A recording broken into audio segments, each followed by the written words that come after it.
What is up, y'all? Welcome to episode 48 of Second and 15, a Philadelphia Eagles fan podcast. This is your host, Michael Roscoe, and welcome to episode 48 of the show. I'm glad to see people coming in.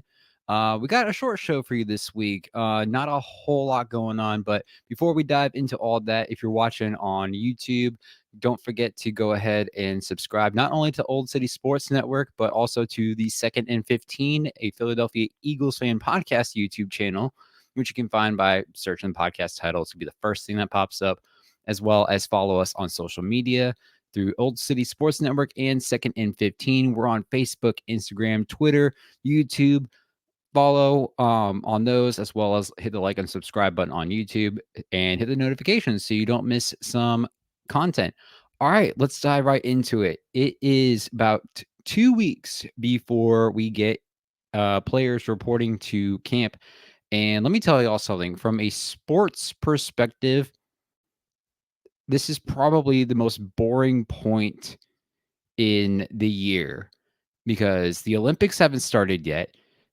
I don't follow the NBA too much, so I know there's stuff going on with the 76ers, but again, I don't follow it too much. I'm watching the Premier Lacrosse League to get my sports fixes, and Philadelphia is sucking this year. They're 1-4, and it's a little disappointing. I'm not going to lie to y'all.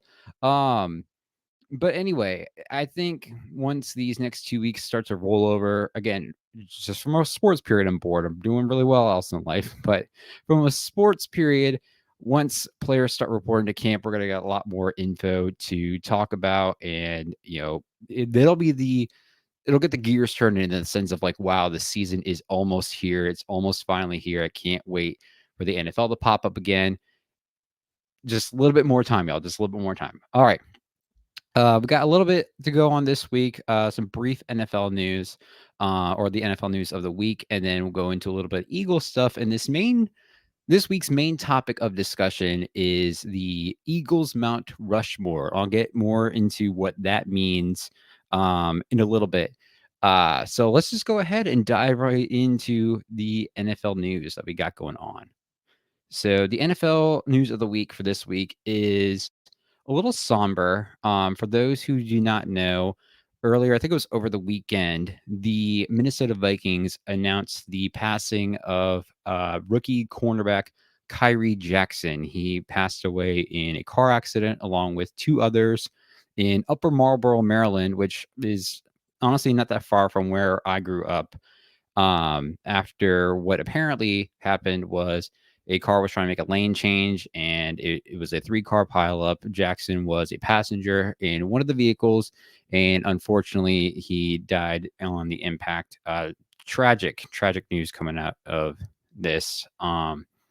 It's not fair. It reminds me of the Brandon Bolesworth situation. If you've ever seen that movie or heard about Brandon Bolesworth, I think that's his name. Who was a first-round Colts pick. I think it was like the 90s or the 2000s. And same result, he died in a car accident shortly before the season began. So from us at Second and 15, we're thinking about the Minnesota Vikings, the Jackson family and friends around in this tragic time. Just again, it's one of those things that makes it not fair. You have people in the NFL who are doing stupid, reckless shit like driving cars fast and crashing into people or committing domestic violence crimes or betting against games or anything like that. They're doing bad things, and they're barely getting a slap on the wrist, while guys like Curry, Jackson, who were just happy to be there and happy to make a name for themselves in the NFL, get that chance ripped away from them. And um, it's just it's not fair. Um, so to the Minnesota Vikings, you have a supporter here in these tragic times. Um, Rest in peace to Kyrie Jackson. All right, y'all. Before we go into the NFL news, I'm going to give you all a quick word from our sponsors.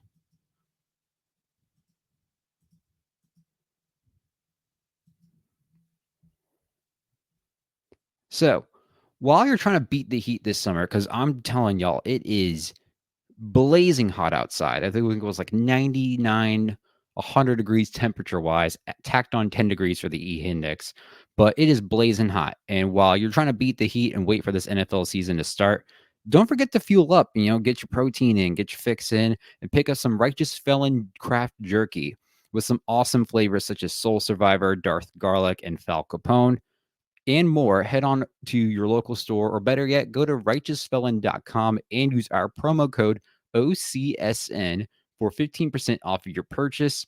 Any orders over $50 will receive free shipping.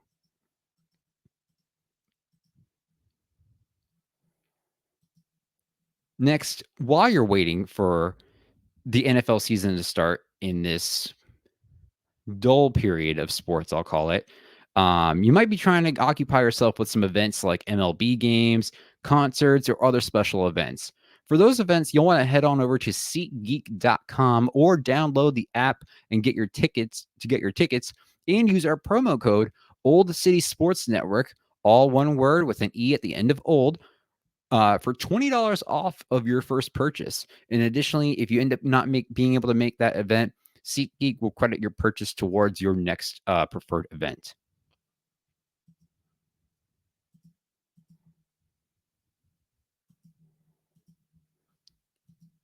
And finally, with the hot summer that we've been having, you're probably doing everything that you can to make sure your body can handle the heat, whether that's applying extra deodorant, wearing loose fitting clothing, or keeping your beard groomed and light.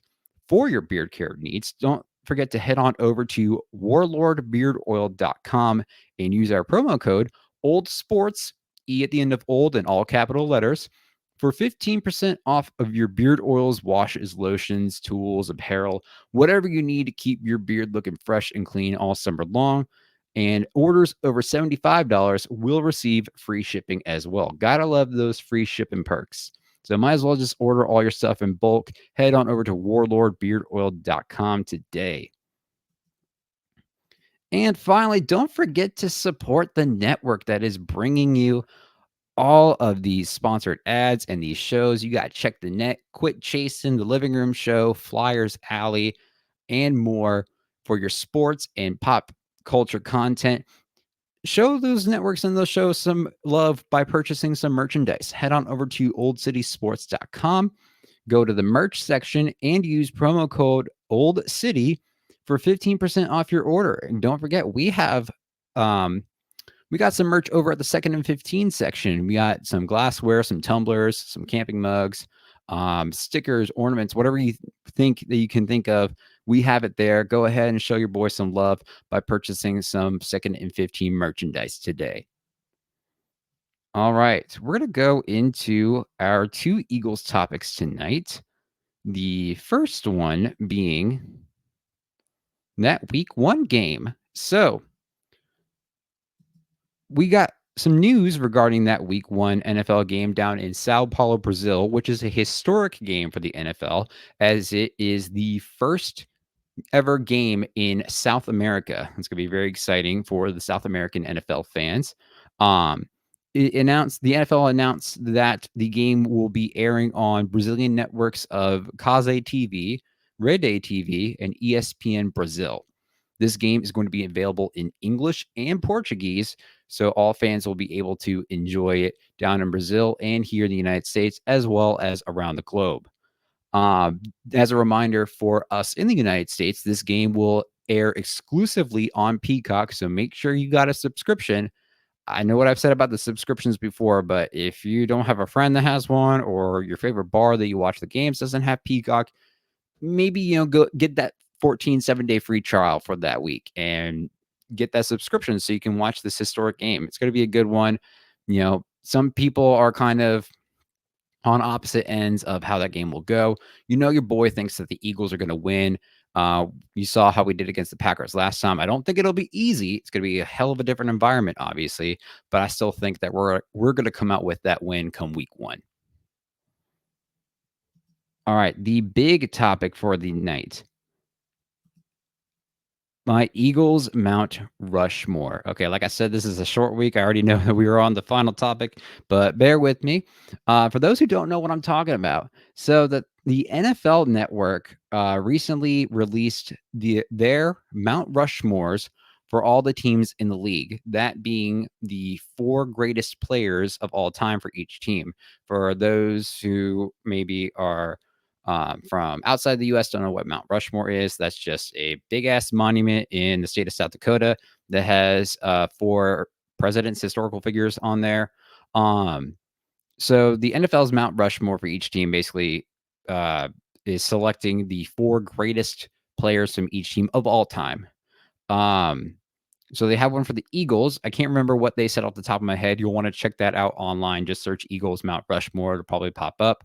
But I wanted to give my intake on it because I also saw another podcast friend of mine from Squawkin' Eagles Cast do something similar. I wanted to hop on this trend as well. So I'm going to give you the players that are currently in my Eagles Mount Rushmore, and they are as follows. If you're following along live, feel free to comment who you think your Eagles Mount Rushmore individuals are. But for me, I have selected Chuck Bednarik, Reggie White, Brian Dawkins, and Donovan McNabb, with an honorable mention to Randall Cunningham and Jason Kelsey. I'll be honest, y'all, this list was so fucking difficult to make. There are so many well-deserving, fantastic Eagles players over the nearly 100 years of Eagles existence, and the 5 years of Steagles existence, if you know what I'm talking about when I say the Steagles. Um, yeah, this list was almost impossible to make, and I'm sure by this time next year, this list is going to change. But for right now, I'm sticking to the guys that I got, and I'm gonna give y'all my reasoning for these selections, starting with Chuck Bednarik. Now, this guy, for the young Eagles fans who might not know him, he played in the 1940s, 50s, and I think early 60s, if I'm not mistaken. He was one of the last two-way 60-minute men, if you'll call it. Basically, one of the last players to regularly play on both sides of the ball. This man could do it all. He played both sides, offense, he played center, and defense, he played linebacker. After being drafted number 1 overall in the 1949 NFL draft. And additionally, I think he is the only player to be the number 1 overall pick and the only overall number pick from an Ivy League college. He went to the University of Pennsylvania. So in addition to being a dual-sided player, he could punt. He averaged 40 yards per punt, and could field punt and kick returns as a returner. They called him Concrete Charlie because he was an absolute fucking wrecking ball. He's the man behind the hardest hit in NFL history, which led to the receiver of his tackle, New York Giants player Frank Gifford, being unable to play football for 2 years. Now, if you look it up on YouTube, you would think that, okay, it doesn't look that bad. But think about how that shit probably felt. People were built different back in the 1940s and 50s. And there was a lot of different rules. Some would say that it was not as quote unquote soft as it is nowadays in the NFL with all the rules and the roughing the passer penalties and all that other shit. that people think makes the game soft. This is 1940s, 1950s football with minimal padding, dudes who didn't give a fuck, and hard hits. So that hit left Frank Gifford unconscious. They were friends, I think, after that game to that till the end, basically. Um, but this man definitely earned that nickname for his hard hitting mentality, and he could just absolutely do it all. A photographer captured that hit at the end. He's got his fist in the air like this, and it's probably one of the most famous photographs in NFL history. Just an iconic piece of photography art.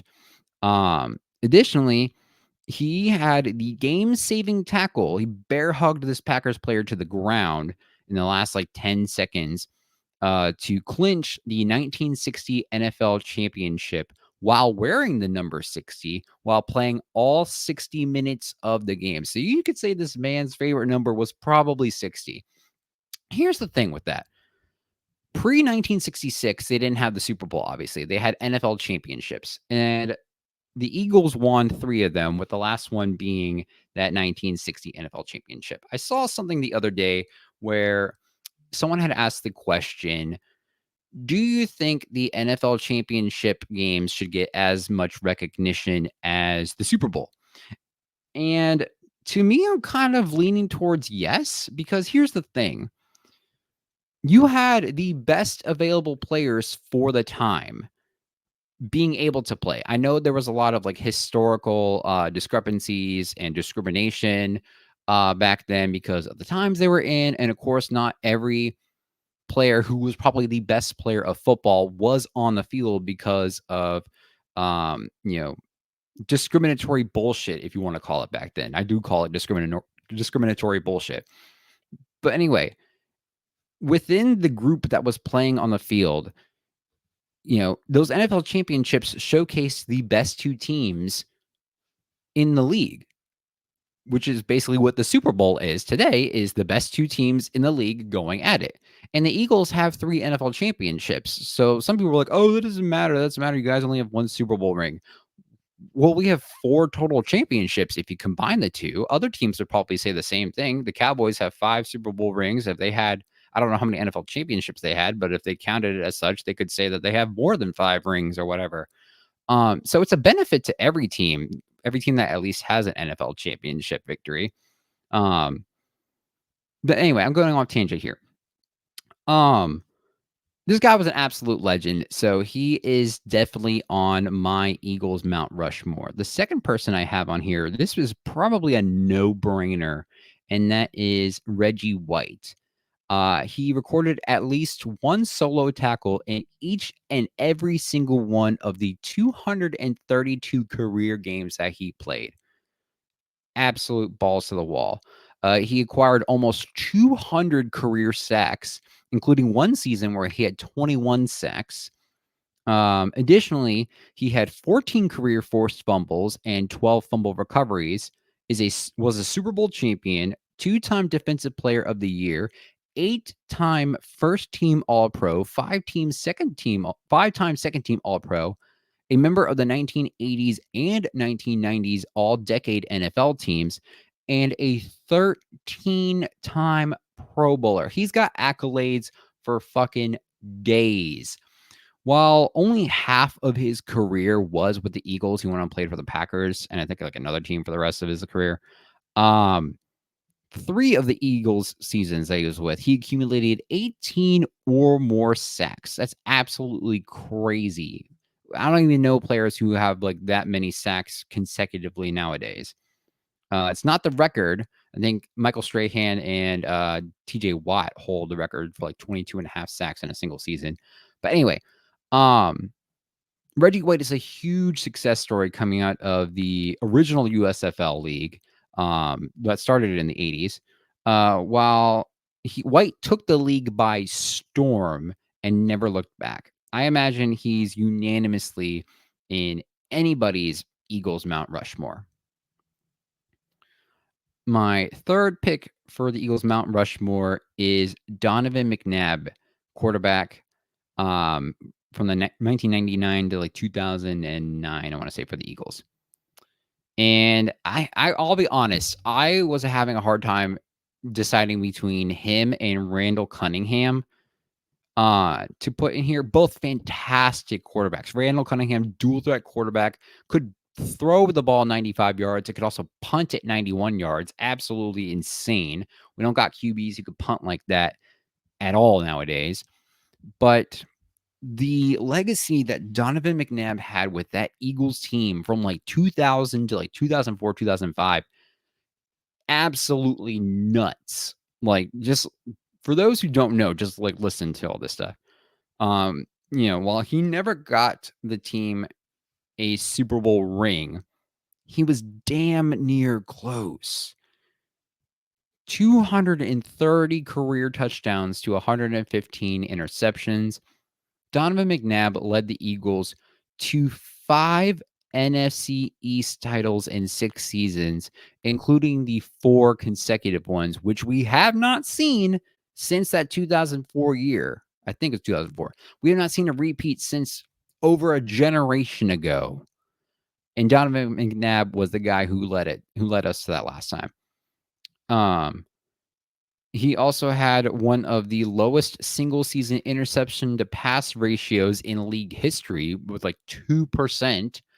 And he led the Birds to 4 straight NFC championship games. Are you kidding me? Like, that's insane. Despite the fact that the team lost 3 of those NFC championships and then ultimately lost the Super Bowl to the New England Patriots when they got that 4th game victory. That's insane to think about.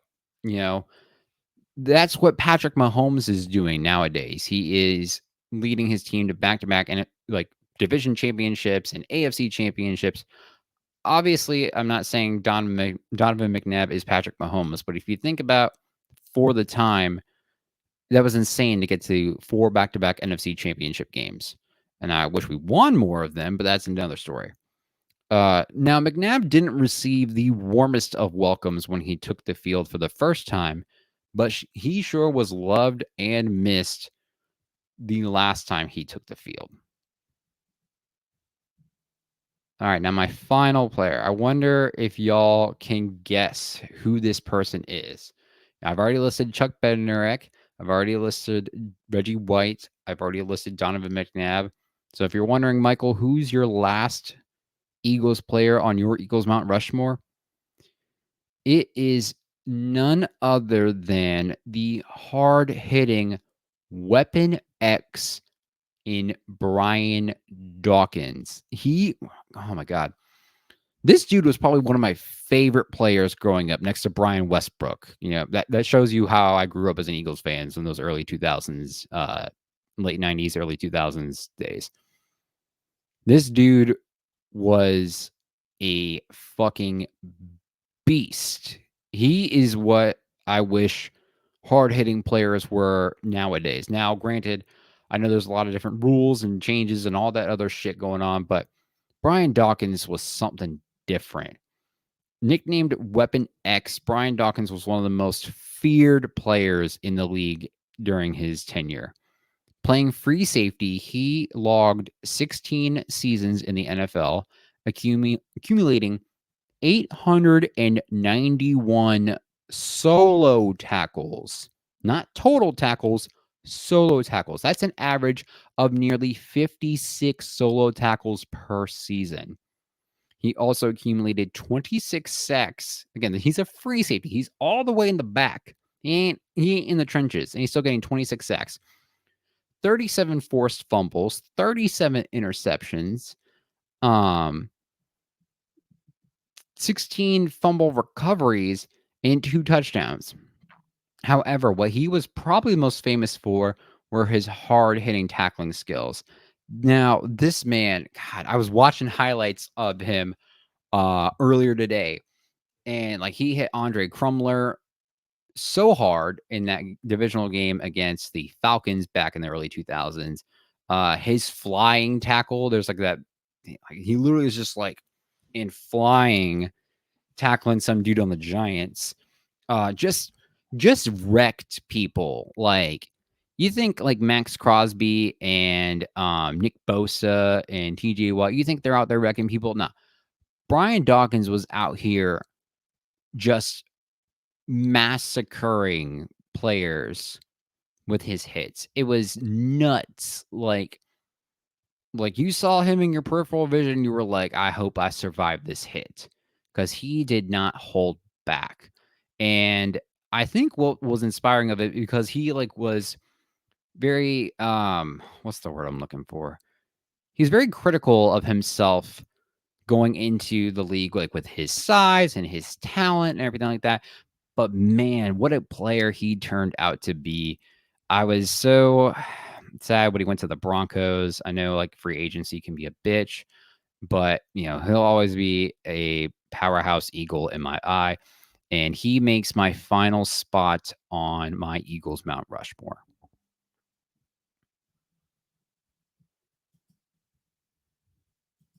All right, y'all. So that is actually it for this week's episode. I appreciate y'all tuning in. I know it's a bit of a slow week. There was some stuff going on about how Kellen Moore was going to do the offense, but I feel like I've talked a lot more about Kellen Moore a lot lately, and I thought this Eagles Mount Rushmore thing, after seeing some other Philly fan podcasts and the NFL Network doing it, I wanted to hop in on the trend and do it as well.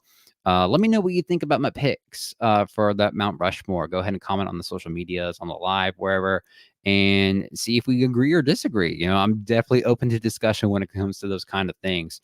Um, if you have missed some episodes, do not fear. They are still on YouTube, on Old City Sports Network, and our YouTube channel, Second and 15, a Philadelphia Eagles fan podcast. Episodes 40 through 47, I believe, are on YouTube since I started doing these live video streams. And if you want to find episodes 1 through 39, those are available on Spotify, Apple Podcasts, Amazon Music, Player FM, or wherever you get your podcasts. You can easily find it by searching it. It's a pretty unique name. Go ahead and follow us on those streams as well. It's super helpful to us as small podcast creators. Very helpful, and I'm thankful for all the support that I've had and the friends that I've made by doing this. So I just want to give a shout out to everybody involved in the podcasting game. Um, Again, 2 weeks until the players report, and I think by that time, it'll be season 2 for us. A quick turnaround from season 1 to season 2, but I'll do an episode next week. It'll be the season finale for season 1, and then the following week will basically be season 2, but that's when players start reporting to camp. Some super exciting times. I'm so thankful for those of you tuning out. Can't wait to get into season 2 with all of you and finally be able to watch some actual season NFL. I was watching reruns on NFL Network of the Dallas and Eagles game, the one where Rasul Douglas fucked up the deflection and Amari Cooper caught it. I want some live games. I was watching Canadian football, for God's sakes. The NFL season could not come quick enough. But before I tangent on, thank you again so much for everyone for joining in. I will see you all next week. Do not forget to stay fly like an eagle. And as always, go birds.